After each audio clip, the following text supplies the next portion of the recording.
Yang pertama, Jawaharlal Nehru, India 1889 sampai 1964. Jawaharlal Nehru lahir di kota suci Hindu, Allahabad, 14 November 1889.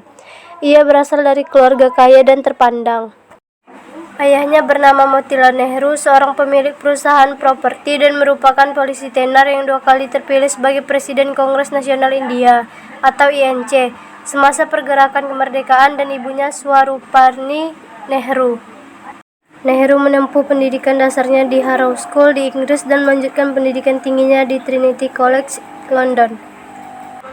Pendidikan hukumnya dia tempuh di Inns of Court School of Law, Maret 1916. Nehru menikahi Kamala Nehru yang juga berasal dari keluarga Kashmir. Setahun kemudian, mereka mempunyai anak Indira Gandhi pada 1947. Jawaharlal Nehru menjadi Perdana Menteri India yang pertama setelah kemerdekaan negara tersebut. Selain sebagai Perdana Menteri, Nehru juga berperan sebagai Menteri Luar Negeri bagi India. Dalam kebijakan luar negeri, Nehru adalah salah satu tokoh utama dalam gerakan non-blok. Nehru berusaha menjauhkan India dari Perang Dingin. Dia tidak ingin India bergantung pada negara-negara asing, yaitu Rusia atau Amerika. Nehru meninggal dunia pada 27 Mei 1964 setelah kesehatannya memburuk karena perang yang dihadapi negaranya ketika bersengketa wilayah dengan Cina. Yang kedua, Josip Broz Tito, Yugoslavia 1892 sampai 1980. Josip Broz Tito terlahir dengan nama Josip Broz pada 7 Mei 1892 dari keluarga petani makmur di Kumrovec, Australia, Hungaria. Ayah Tito adalah orang Kroasia dan ibunya Slovenia. Karir awal Tito jauh dari panggung politik maupun kemiliteran. Sejak 1907, ia menjadi seorang tukang kunci dan bekerja logam keliling. Pada 1910, sembari bekerja serabutan, Tito bergabung menjadi anggota Partai Sosial Demokrat Kroasia, Slavonia di Zagreb. 3 tahun setelahnya, Tito direkrut menjadi tentara kerajaan Austria-Hungaria yang sedang dilanda Perang Dunia I. Saat menjalani wajib militer, ia menjadi sersan mayor termuda dalam kepangkatan tentara Austro-Hungaria kali itu. Dalam Perang Dunia I, ia mengalami cedera parah dan ditangkap Kekaisaran Rusia. Tito dikirim ke kamp kerja paksa di pegunungan Ural. Ia lantas ikut serta dalam revolusi Rusia tahun Oktober 1917. Setelah revolusi, Tito malang menentang dari pihak Bolshevik, termasuk bergabung dengan Tentara Merah dengan membawa semangat Bolshevik yang sukses menggulingkan Kekaisaran Rusia. Pada Oktober 1920, Tito pulang ke kampung halamannya di Kroasia yang baru saja masuk wilayah kerajaan Yugoslavia, lalu bergabung dengan Partai Komunis Yugoslavia atau CPY. Lalu pada 2 Desember 1920, komunisme dinyatakan terlarang oleh kerajaan. Tito menjabat sebagai Sekretaris Jenderal, lalu Ketua Presidium Liga Komunis Yugoslavia pada tahun 1939 sampai 1980 dan memimpin gerilya partisan Yugoslavia dalam Perang Dunia II pada tahun 1941 sampai 1945. Ia kemudian menjabat sebagai Perdana Menteri 1944 sampai 1963, lalu Presiden Republik Federal Sosialis Yugoslavia 1953 sampai 1980. Usai Perang Dunia II, Tito menjadi tokoh yang amat populer di mata rakyat. Ia juga dipuja sebagai pemimpin pembebasan Yugoslavia. Ia juga berhasil menghimpun seluruh kekuatan yang terdiri atas beragam etnis dan agama, bahkan ideologi. Sejak saat itu, model sosialisme yang dikembangkan Tito menjadi julukan Titoisme. Pangkat tertingginya adalah Tentara Rakyat Yugoslavia atau JNA.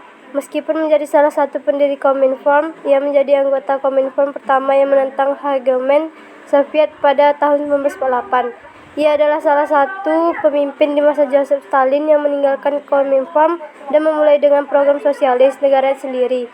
Tito mengembuskan nafas terakhir pada 4 Mei 1980. Soekarno, Indonesia 1901 sampai 1970. Soekarno lahir pada 6 Juni 1901 di Blitar, Jawa Timur. Ia lahir dengan nama Kusno Susrodiharjo. Soekarno adalah Presiden pertama RI sekaligus tokoh proklamator negara Indonesia. Soekarno biasanya dipanggil Bung Karno. Ayahnya adalah Raden Sukami Susrodiharjo dan ibunya adalah Ida Ayu Nyoman Rai. Soekarno menamatkan SD di Surabaya, lalu melanjutkan pendidikan di HBS dan lulus pada 1920. Soekarno melanjutkan pendidikannya di THS Bandung dan lulus pada 25 Mei 1976 dan mendapat gelar insinyur.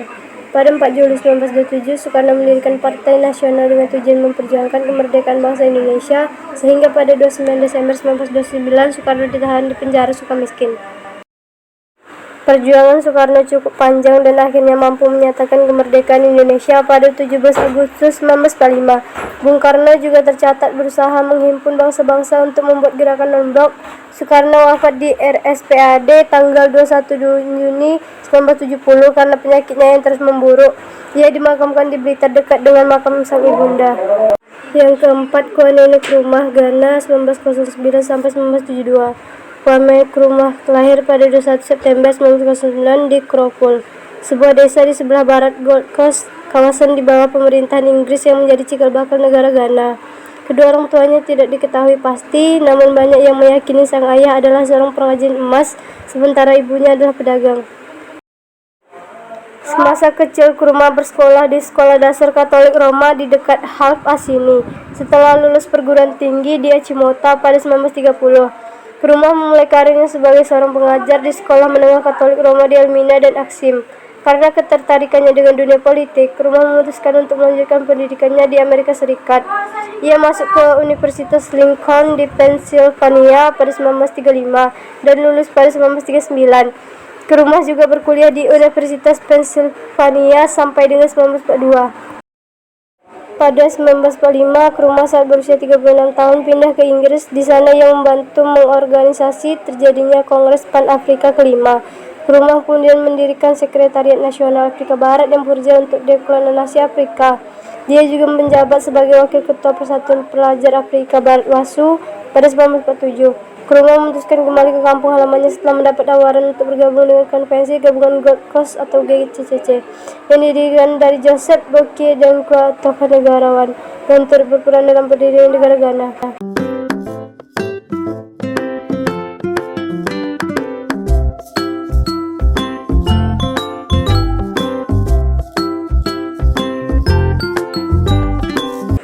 Yang kelima yaitu Gamal Abdel Nasser, Mesir 1918 sampai 1917.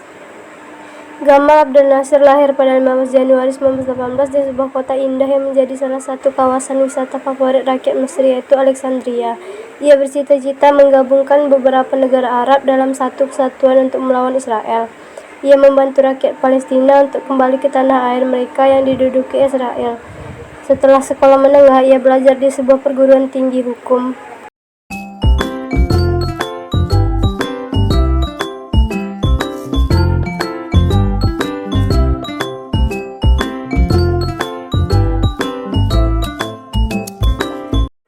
Menurut saya, manfaat hubungan internasional bagi Indonesia adalah yang pertama, memperkenalkan budaya Indonesia ke mancanegara, bahwa di Indonesia memiliki keberagaman yang bagus dan menarik.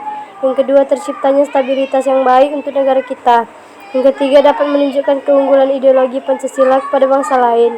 Yang keempat, kita dapat mencontoh aspek-aspek positif dari negara lain. Yang kelima, dan sangat berpotensi memperbesar peluang ekspor.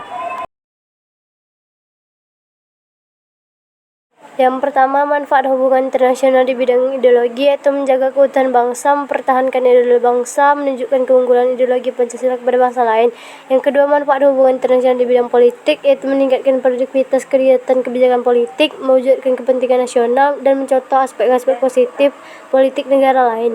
Yang ketiga, di bidang ekonomi yaitu meningkatkan perekonomian bangsa, meningkatkan minat investor asing, dan memperbesar peluang ekspor.